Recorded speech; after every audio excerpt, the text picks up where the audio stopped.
There are moments in life that you spend months building toward. Moments you picture so clearly in your mind that they feel almost real before they ever happen. You imagine the faces of the people you love most. You imagine the sounds, the laughter, the tears that come from joy instead of grief. You imagine the way the light is going to look and the way your heart is going to feel when everything you worked for finally comes together in a single, perfect afternoon. I had one of those moments planned. I had spent 3 full months preparing for it, pouring every spare hour and every saved dollar into making it something we would never forget. And in a single afternoon, the woman who calls herself my family destroyed it on purpose, with a smile on her face, and walked away without a single word of genuine remorse. What she did not plan for was what came next. Because she expected me to do what I had always done. She expected me to absorb the damage, swallow the pain, tuck it neatly away behind a polite smile and keep showing up to Sunday dinners like nothing had happened. She expected silence. She expected softness. She had spent years learning that I was the kind of woman who would choose peace over confrontation, and she had built her entire strategy around that assumption. She had no idea that the version of me who stood up from that bathroom floor had quietly left softness behind. I need you to stay with me through this entire story, because this is not just about what happened at a party and what happened at a dinner. This is about understanding what it truly means when someone who is supposed to love you looks directly at your happiness and makes a calculated decision to take it. And it is about what happens when you finally stop asking for an apology and start making your own justice, quietly, carefully, and without losing yourself in the process. My husband Declan and I had been trying to have a baby for 14 months. If you have ever been on that road, you already know what 14 months feels like, and I am sorry you know. It feels like living in a particular kind of quiet grief that you cannot fully explain to anyone who has not been there. Every single month is its own small loss. Every month you grieve privately, rebuild your hope from nothing, and then walk back into the same uncertainty again, telling yourself that this time will be different. You wonder somewhere deep down how many times you can do that before something in you simply refuses to start over. There were months when I did not want to talk about it. Not to my mother, not to my friends, not even to Declan, who was carrying his own weight of it in his own quiet way. We learned to hold each other through it without needing words, because sometimes there were no words that fit. You just stay. You keep showing up for each other. You keep choosing the life you are trying to build together even when the building feels like it is taking far longer than it should. We did not stop. And when I finally saw those 2 lines on that test, standing barefoot on the cold bathroom tiles at 6:30 in the morning with my heart hammering so hard I could feel it in my throat, I did not call for Declan right away. I just sat down slowly on the edge of the bathtub and put both hands over my mouth and cried so hard and so silently that my whole body shook. Not sad tears. The other kind. The kind that your body produces when something you have been holding your breath for finally arrives. When I could finally call his name, he came running. He thought something was wrong. He pushed the door open and stood there in his old gray t-shirt looking terrified, hair still flat from sleep, and I just held the test up without saying a word. I watched his face change. I watched it go from fear to confusion to understanding to something that broke open completely. Neither of us spoke for a long time. We ended up on that bathroom floor together, holding each other and crying in the way that only the very best and most overwhelming things in life can make 2 grown people cry. That is the foundation I need you to hold in your mind for everything that follows. Because what I am about to describe was not just a bad day or a ruined party. It was someone deliberately reaching into one of the most meaningful chapters of my entire life and tearing a page out. A page she had no right to touch. And she did it not by accident, not out of ignorance, but with full awareness of what she was taking. We found out the gender at 12 weeks. We sat in that small ultrasound room holding hands on the table, and when the technician smiled and pointed at the screen, Declan squeezed my hand so hard my knuckles ached. We decided then that we wanted to do a reveal. Not just for us, but for the family. For the grandparents who had been praying with us. For the cousins, the friends, the people who had held us through those 14 months and never stopped believing it would happen. We wanted them there. We wanted them to share in the moment we had worked so hard to reach. I went all in on the planning. I found a beautiful outdoor garden space attached to a restaurant we had loved for years, the kind of place with string lights in the trees and old wooden tables and a view that made every photograph look like it had been styled by someone professional. I put down the deposit myself.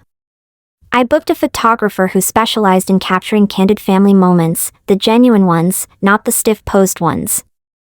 I ordered custom balloon boxes, beautifully made, sealed with tissue paper and ribbon, filled with the right color balloons. I chose a soft, warm color scheme that would photograph beautifully in the afternoon light. I made a playlist that started gentle and built to celebration. I designed the invitations by hand and had them professionally printed on heavy cardstock with a small satin ribbon threaded through each one. I gave myself 3 full months to get every detail right. Because this mattered. Not just as a party. As a memory. As the beginning of a chapter one had waited a very long time to open. I told almost no one the gender. Not the grandparents. Not my closest friend. The secret was held by 3 people, Declan, me, and the photographer who had confirmed the setup details with us in a private message thread. That is where Renata enters this story. Renata is Declan's older sister. She is not the kind of woman who announces herself loudly. She is precise and controlled and always immaculately presented, and she has a particular skill that took me years to fully recognize. She operates in whispers. She plants seeds. She introduces carefully timed pieces of information at exactly the right moment to cause exactly the right amount of disruption, and she does it from just far enough away that the damage can never be traced directly back to her. I had watched her do this to other people for years. I had watched her make Declan's mother feel excluded from a decision by telling one version of events to one family member and a slightly different version to another. I had watched her quietly undermine a cousin's engagement announcement by casually mentioning something private at the wrong moment and then looking surprised and apologetic when it landed badly. I had spoken to Declan about it. He had defended her because she was his sister, and because on the surface Renata was warm and capable and always the first to offer to bring food to a gathering. What I need you to understand is that I tried with Renata. For years. I brought her thoughtful gifts when we visited. I asked genuine questions about her life and actually listened to the answers. I sat through 45-minute conversations about her kitchen renovation without once losing interest, because she was important to my husband and therefore important to me. I wanted her to like me. I wanted her to see me as family. I treated her with a consistency and warmth that she never quite returned, and for a long time I told myself that some people just take longer to let you in.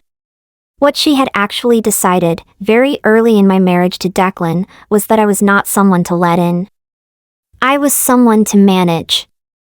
I had taken the center of her brother's world, and in Renata's internal accounting that was a debt that could never quite be settled. What happened next, I only confirmed in full after the damage was done. During a family dinner approximately 2 weeks before the reveal party, Renata went through Declan's phone while he was in the shower. There was a message thread between Declan and our photographer, something brief and administrative about setup details. Renata saw enough. She saw the gender of our baby. She said nothing to us. Instead, over the following 2 weeks, she made calls. Casual, conversational calls to aunts, cousins, Declan's grandmother, family friends who were on our invitation list. She framed it the way she always framed everything, as though the information had simply slipped out, as though she had assumed everyone already knew. "Oh, you know it is a girl, right?" I was sure Declan had already told people. By the time our guests arrived at the reveal party, the majority of the room already knew. The others found out from them in the car park before they came through the door. I did not know any of this in the moment. I was too busy being present, making sure everyone had drinks, checking in with the photographer, trying to feel the energy I had been building toward for 3 months. And I did notice, even then, that something felt different from what I had imagined. When we opened the boxes and the pink balloons rose up into the afternoon light, people cheered and clapped and hugged us, and it was warm, and it was loving, and I was grateful. But it was not electric. There was no screaming.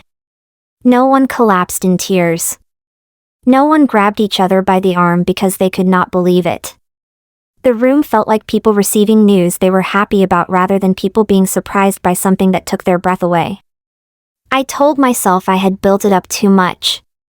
I told myself I was being ungrateful. It was Declan's aunt who told me the truth.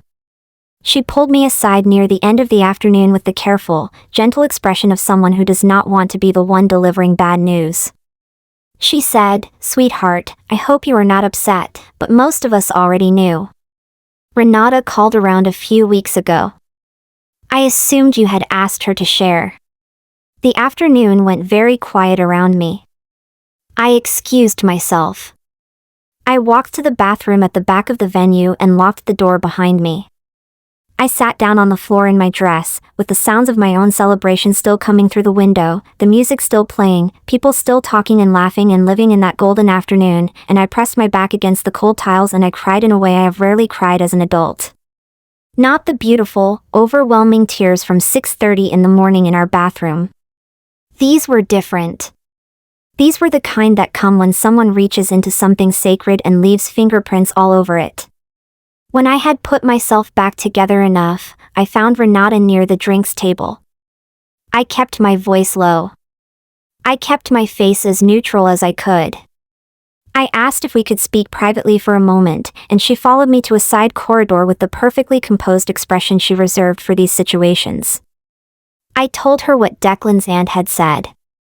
I asked her directly if she had contacted people and told them the gender before the party. She tilted her head. That slight, thoughtful tilt. And she said, "I did not think it was such a big deal. People were going to find out anyway." No apology. No acknowledgement. Just that calm, deliberate dismissal of everything I had built, everything I had felt, everything she had taken. As though 3 months of planning and 14 months of trying were simply not significant enough to earn her remorse. She walked back to the party. I stood alone in that corridor and I made a decision that I did not yet fully understand the shape of. In the weeks that followed, Declan had a conversation with her. She sent me a text message, not a call, not a visit, a text that read, "Sorry if you felt your party was affected. Sorry if you felt." I saved that message. I read it more times than I will admit. And every time I read it, something in me moved a little further from grief and a little closer to something colder and more deliberate. I was not going to pretend. I was not going to perform a forgiveness I did not have. But I was also not going to confront Renata again in the direct way, because Renata was too skilled at direct confrontations. She could deflect and reframe and center her own feelings in under 30 seconds. There was no winning a conversation with her. What I was going to do was wait. And watch. And plan. Here is what I knew about the next 4 months of Renata's life. Her 10th wedding anniversary with Gideon was approaching. And if you had spent any time in Renata's presence during the previous year, you understood that this event was not just a party to her. It was a statement. A formal dinner at one of the most expensive private dining venues in the city. 40 guests, carefully curated, including Gideon's professional colleagues and the couple friends who represented the social life Renata had spent a decade constructing. A live jazz trio she had paid a considerable premium deposit to secure. A florist she had worked with personally to design centerpieces she had described in specific, almost reverent detail to more than one person on more than one occasion. A completely custom menu built in close collaboration with the head chef of the restaurant, around Gideon's favorite dishes and Renata's aesthetic vision. She had talked about this anniversary the way people talk about a defining moment. It was her public declaration to the world that she had built something beautiful and lasting and enviable. It was the one event that was entirely hers. I paid attention. Over several weeks, across family lunches and casual gatherings, I noted every detail she shared. She mentioned the venue name once and I remembered it. She showed someone a photograph of the centerpiece design on her phone and I noted the florist's distinctive style. She mentioned the jazz group by name in passing while talking about their cost. None of it was dramatic. None of it was suspicious. I was simply a woman in a room, listening, the way I had always listened, except this time I was building something with what I heard. I also did my own research. I looked up the floral studio whose style matched what Renata had shown on her phone. I searched the venue and found the name of their events coordinator. I looked up the jazz trio and found their booking contact. I built a folder on my laptop, nothing labeled dramatically, just a collection of names and phone numbers and email addresses, and I looked at it sometimes in the evenings after Declan had gone to bed and our house was quiet. I thought about whether what I was doing was wrong. I sat with that question honestly. I came back to the same answer every time. What Renata had done was not impulsive. It was not accidental. She had gone through my husband's phone. She had made a list of people to call. She had spent 2 weeks quietly and systematically dismantling a surprise I had spent 3 months building. She had done it deliberately, calmly, and with full knowledge of what it meant to me. What I was planning was the same energy returned. When I had enough, I began. The first call I made was to the floral studio. I introduced myself warmly as the event coordinator handling logistics for the Whitmore anniversary celebration. I explained that there had been a small update to the delivery details and asked to confirm the current address and time on file. The receptionist confirmed everything readily. There was no reason for her not to. Event coordinators make calls like this constantly. I gave her a new delivery address. A hotel on the opposite side of the city, selected specifically because it was far enough away that by the time anyone realized the error, it would be too late to correct it. I followed the call with an email, sent from a clean event coordination address I had created for this purpose, confirming the updated delivery details and thanking the studio for their professionalism. Polished. Documented. Done. The second call was to the private catering company. Renata had arranged the catering independently from the venue's kitchen, which meant their timing was coordinated entirely separately, with no automatic cross-checking with the venue. I introduced myself the same way and requested a revised arrival window, explaining that there had been a schedule adjustment for the earlier part of the evening from the client's side. I pushed their delivery and setup time back by 2.5 hours. The catering manager thanked me for the advance notice and confirmed the change. I sent the follow-up email. Professional. Clean. The third piece was the jazz trio. Their booking manager handled all communication, which I found through a straightforward search. I reached out by email asking the manager to confirm that the trio had received the updated briefing document for the evening, a document I described in enough detail to create real uncertainty, including a slightly different start time, a specific note that the client had requested setup in the side alcove rather than the main room, and a revised load-in schedule.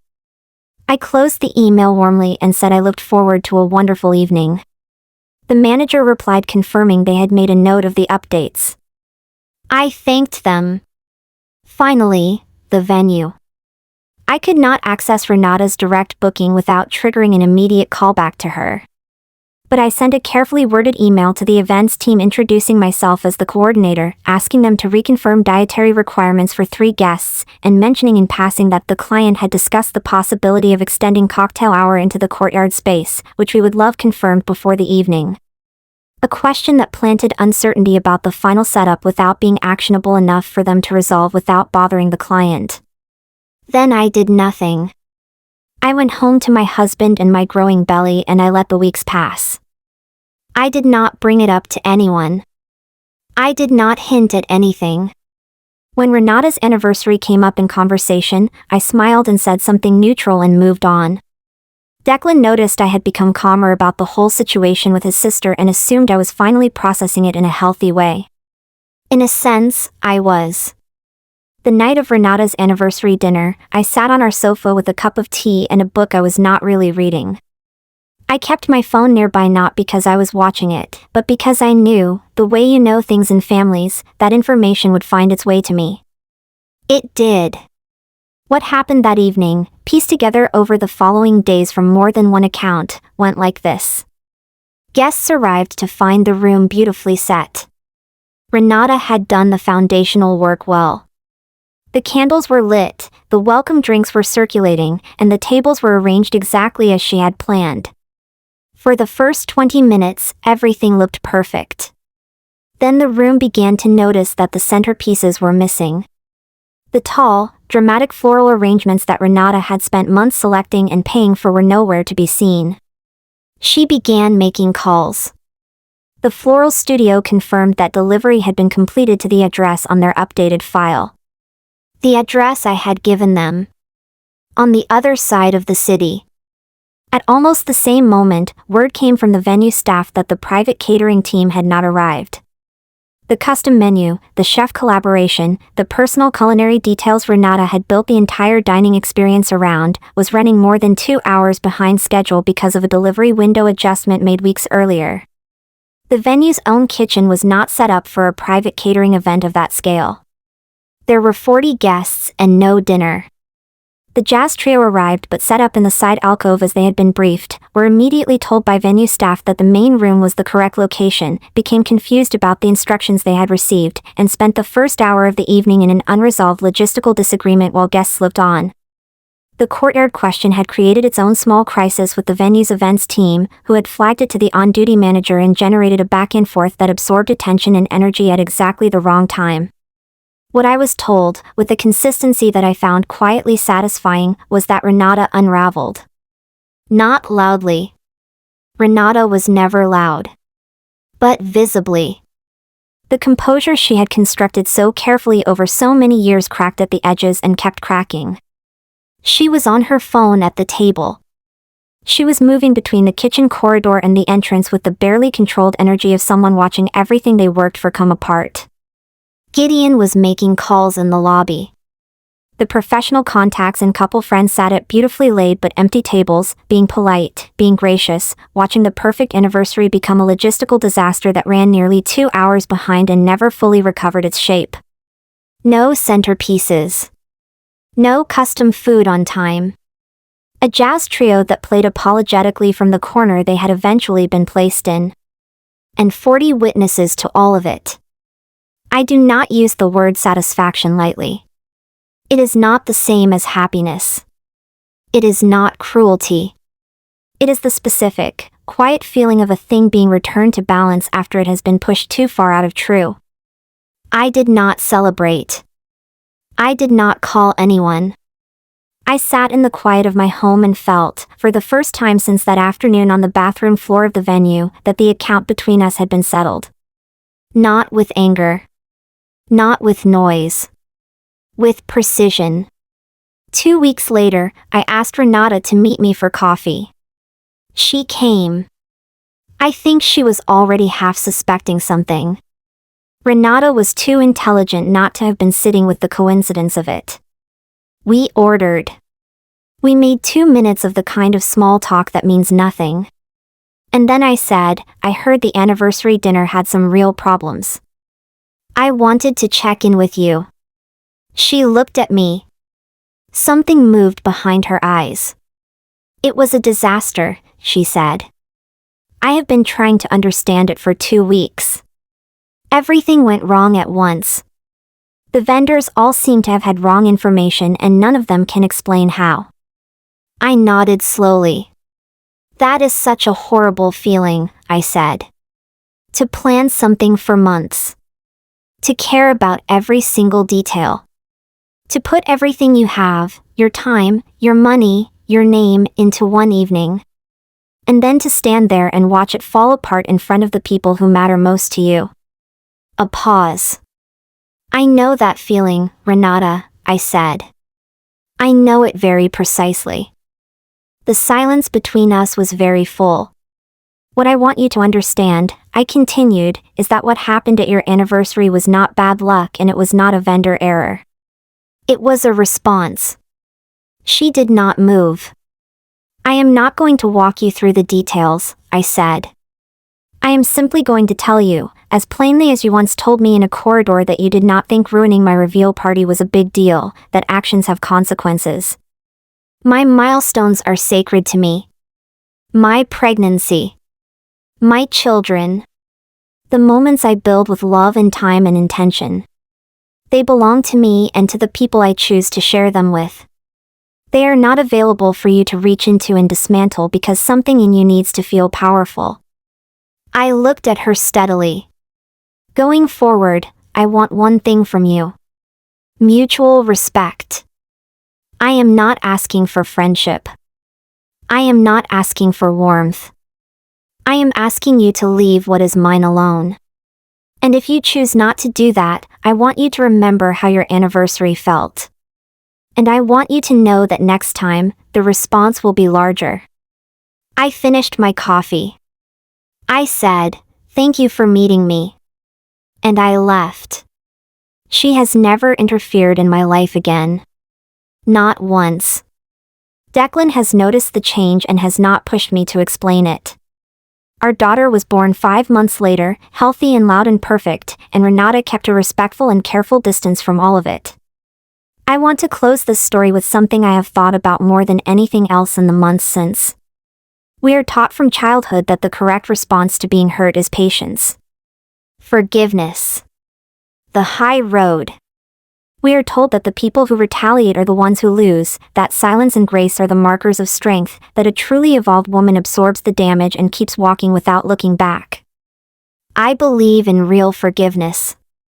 Not the performed kind, not the kind that requires you to pretend that what happened was acceptable or small. But the genuine kind, the kind that frees you from carrying someone else's cruelty inside your body like a wound that never fully closes. But I also believe with every part of myself that there is a difference between forgiveness and erasure. Between choosing peace and being forced to accept repeated disrespect because the person causing it is counting on your kindness to protect them from consequence. Between grace and surrender. Between being the bigger person and being the person who keeps absorbing damage in silence while someone else walks away untouched. There is a version of this story where I did nothing. Where I accepted the text message. Where I showed up to Christmas and Easter and every birthday in between and smiled and made conversation and let Renata believe that what she had done was fine, that I had moved on, that she had gotten away with it cleanly. I know that version of me well. I had been her for a long time. That version of me would still be waiting for an apology that was never going to come. Renata did not stop because I was patient. She did not stop because Declan spoke to her. She stopped because she learned, in a way that could not be dismissed or reframed or minimized, that her actions had real consequences that she would feel in her own life. Not theoretical consequences. Not an angry confrontation she could deflect. Real, tangible, public consequences that mirrored exactly the damage she had done to me. I am not telling you that what I did was the right choice for every person or every situation. Every story is different. Every relationship has its own history and its own weight. I am telling you that it was the right choice for me, in that situation, with that person. That it gave me back something she had taken. And that the woman who sat across from Renata in that coffee shop, calm and clear and finished with the whole chapter, was a better and stronger version of the woman who had sat on a bathroom floor in a party dress and cried. Know your worth. Know your power. Use both without noise and without apology when the moment calls for it. If this story reached something in you, if you have ever had a Renata in your life, someone who smiled while they took from you and walked away expecting silence, I want to hear about it in the comments. Tell me what happened. Tell me how you handled it or how you wish you had. This community was built for exactly these stories. If you are new here, welcome. Subscribe and hit the notification bell because there is so much more to come. Real stories, real consequences, and real women who stopped waiting for permission to protect everything they have worked for. I will see you in the next one.